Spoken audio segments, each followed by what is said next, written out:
Mercedes-Benz have been plagued with driveline vibration since the 70s for decades. I'm going to show you guys today what it is, and it applies to multiple chassis. Let's get started.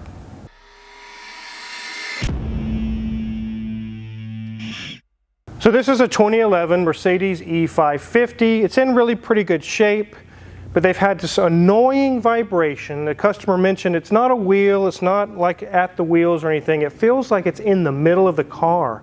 And when I get up on the road, it's just driving me insane. So I've tried different things, I've had a few people look at it, and finally, I just need to know what in the world is going on here. I had my suspicions when it first showed up. I kind of already knew what it could be because it's been the same thing for decades on these Mercedes cars. The driveline is really great on these when they're new, they're smooth, but I'll show you today what can fail and cause a vibration that drives you up the wall. Let's take a look around this really nice E550. So here's the front of this E550. It does have a little bit clouded headlights and fog lamps, but it's not too bad. The black paint is not chipping or having any serious scratches. As we go around to the side, we've got some nice 5-spoke wheels. Nothing dented, nothing rusted.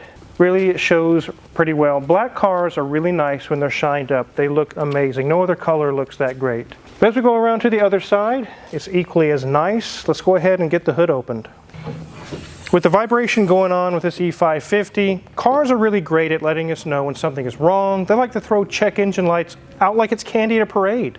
Here at the shop, I have several Reolink cameras that keep an eye on everything and let me know if there's an intruder. Reolink is a continual sponsor of the Car Wizard channel, and I really appreciate the protection they have given me for my shop. Their Elite Floodlight Wi-Fi watches the side of my shop and combines a security light and a 4K 180-degree camera to make one powerful surveillance tool. This camera is so easy to install. You can either hardwire it into a standard light junction box or mount it and plug it into the wall. I have a Reolink Argus PT Ultra camera monitoring the front of my shop. With the solar panel, I never have to worry about running power cords or dead batteries. It records in 4K and I can control where it views with the app anywhere, anytime. Their Reolink Dual 3 Wi-Fi camera watches over the interior of my shop. It also has a seamless 180-degree view with a 16 megapixel camera. If something moves in the shop after hours, it immediately alerts me. No matter what camera I'm using, I know that I am in control. In the app, I control when it records, where it monitors, how it notifies you, and plays back recorded events. It even alerted me when a fox ran through the lot. Reolink thinks of everything. They have even made scrubbing through hours of footage easy. All cameras can sort by person, vehicle, or animal. But the Elite Floodlight Wi-Fi camera has an awesome AI video search tool. It searches recorded events by the keyword of your choice. If I want to search for a bald man at my home here in Newton, I just type in bald man, and there it is. What do you have to keep safe? It's no longer 1950 where a simple door lock kept you and your family safe. There is a Reolink camera that perfectly matches your specific needs. You've got to check them out. Don't miss Reolink's biggest Black Friday deals of the year. Experience innovative AI technology and premium quality at unbeatable prices. Click my link to explore all the exclusive discounts. Now back to this E550. So this is our E550 V8, and we all remember in 2007-2008 range, some of these had issues with timing chains where the teeth on the gear and the balance shaft would fail. Luckily by 2011, 12, and 13, those situations were solved. It's really not an issue to worry about on this particular model. But if you have an 07 or 08 and you start getting timing correlation codes or things of that nature, it's probably time for timing chains. We don't have much going on under the hood. I'll show you guys around here real quick. Here you can see a lot of things going on in the front of the engine. Here's our oil filter, our oil cooler. Here is a secondary air injection valve. Here's our air injection pump. These two little vacuum pots control little flaps inside the intake. A lot of vacuum lines and things. It's kind of tough to work on up here. We can see it has new pulleys, new belt. I can tell they've been doing some maintenance on this car. It is tight in this engine bay, but it's not impossible. It's really not that hard. You just have to be careful. There's lots of plastic hoses and lines like we just saw, but not impossible. It's not an engine out or anything like that. This does have the Airmatic suspension. We can see the air line going to this strut. And this system rides so good. It's so smooth. Those do fail over time. Unbeknownst to most people, the air springs or the air shocks or struts or whatever you want to call them do have a service life. They're supposed to be changed at a certain point. I've had people have issues with these and say, can I just convert it to springs? And I'm just like, please don't. For the same money, it's probably going to be about the same money by the time you pay labor and get the system converted over. Just fix the Airmatic system, because there really is no other system out there that rides so good. The ABC system does ride very good, but I think Airmatic's a little bit better. I would always fix what I have, not convert it over. Let's let Mrs. Wizard show you guys around the interior. Okay, ladies and gents, 146,281 miles, and I love this gauge cluster. It's not quite classic Mercedes, but let me tell you, the interior of this car smells divine. But let's go ahead and look at the rest of everything. Our dash, good condition. Our key setting up there.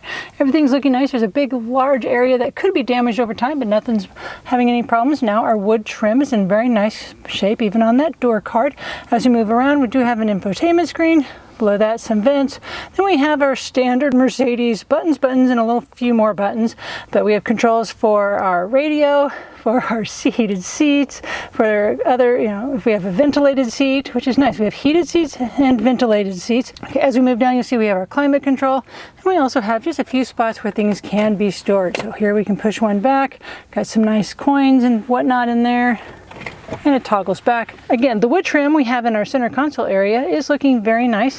We do have a butterfly design center console lid looking in there, looking good. Nothing too crazy in there. Sunglasses, what everything else we keep in there.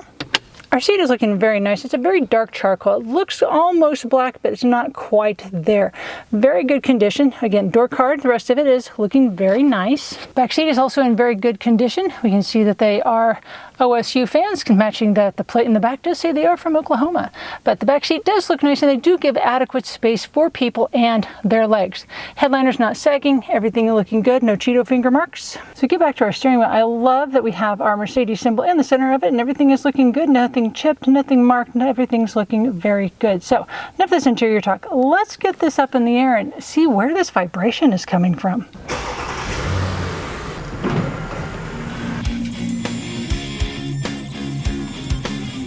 So here we are underneath this E550. We do see a lot of plastic sheets and everything covering up underneath. These can be kind of deceiving when there is a small leak. It does catch it all in here until a certain point where there's pools of fluid and it starts blowing everywhere and can make a big mess. So sometimes when you have leaks, you just have to remove these, all of them, and do the check. Let's go ahead and check these wheels out. Airmatic strut is good, nothing leaking there. Sway bar link is good. Ride height sensor is intact. Our brakes are 80% remaining. Same thing over here. Sway bar link is good. Brakes are very, very thick. Nothing leaking, nothing loose. Right in here we have where the transmission mounts to the engine. If there's any leaks going on here, you will definitely start to see it coming out the sides. Luckily, I don't see any coolant or any oil or anything leaking. We don't have any complaints with the engine. Our problem lies further back. There's two things that can cause this vibration, but it all lies within the drive shaft. The first thing is engine mounts and transmission mounts. So let's go ahead and check that. And you can see here, I can get my finger underneath the rubber of that mount. This mount is still good, and the engine mounts are still good. When they get fully collapsed, the angle of the drivetrain sags, and it can make these flex discs make weird kind of vibrations. Luckily, that wasn't the case with the engine. They don't need any new mounts, but there's something else that can cause this issue, and it's a bearing. Yes, there's a bearing on the drive shaft. And the flex discs were cracked pretty bad. Let's take a look. You can see it's been replaced already. There's a brand new one with brand new hardware. We'll show you the old ones here in a minute, but that's the first step of getting the drive shaft out. So we know our drive shaft resides above all of this stuff. You cannot get the drive shaft out without taking your whole rear of the exhaust off. Then you have all this sheet metal and things. Some of that stuff gets in the way. Then you have some of this bracings like right here. Sometimes there's one here, but luckily there's not one on this side. But it takes quite a while just to get to the drive shaft. They've got so much things mounted up and around it, it blocks it almost out of view. Let's move further back. So just like the front had a flex disc, we also have one in the back. It's brand new as well. The old one was cracked to pieces. But we can just see our drive shaft peeking out from behind all of that stuff. Heat shields and exhaust, and not very fun to get to all the things on it. But behind the resonator, you can see the culprit, really the issue here. It's called a drive shaft support. It's like a little arch shape with a rubber boot, and in the middle of that is a bearing. Very hard to get to. As you can see, you're not going to get that stuff out with all of this exhaust and everything still intact. So carrier bearings are not a new technology. Semi-trucks use them, school buses use them. Anytime there's a longer drive shaft that needs some support in the center, they put those to help support the weight of the drive shaft and keep it from flopping around. But when those go bad, the vibration will drive you absolutely insane. So before we get this on the ground, let's finish our inspection. Our differential is leak-free. Our CV boots are also leak-free. The brakes in the back are 80% as well. We see a brand new sway bar link, so those are good to go. Here's our air spring. You can hear it's like a giant balloon filled with air. That's all that's supporting this vehicle is air inside of that bag. This side, CV boots look good. Air spring obviously is good because it's not collapsed. Brakes are 80%. I don't see anything leaking. So let's take a look at this exhaust. So these have true dual exhausts, and unfortunately, again, to get the drive shaft out, even all the way back here, you have to unmount all of this heavy exhaust and take it out off the bottom of the car just to get to the drive shaft. It is quite an ordeal. Danielson did this job, and it spent the first half of the day just getting to the drive shaft, just to get there. Let's take a look at those failed components.